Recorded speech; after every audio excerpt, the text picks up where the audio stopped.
दोस्तों, रूस की बैकाल झील के बारे में कुछ ऐसा जानते हो जो ज्यादातर लोगों को नहीं पता? ये झील दुनिया के कुछ बेहतरीन अजूबों को अपने अंदर समेटे हुए है। साइबेरिया के बीचों बीच में स्थित बैकाल दुनिया की सबसे गहरी ताजे पानी की झील है। इसकी गहराई 1642 मीटर या 5387 फीट है।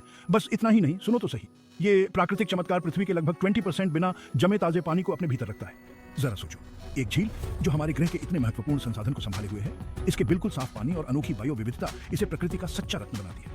तो अगली बार जब कोई पृथ्वी के अजूबों की बात करे तो बैकाल झील का जिक्र जरूर करना, जहां गहराई शुद्धता से मिलती है। जिज्ञासु बने रहो, प्रकृति के चाहने वालों।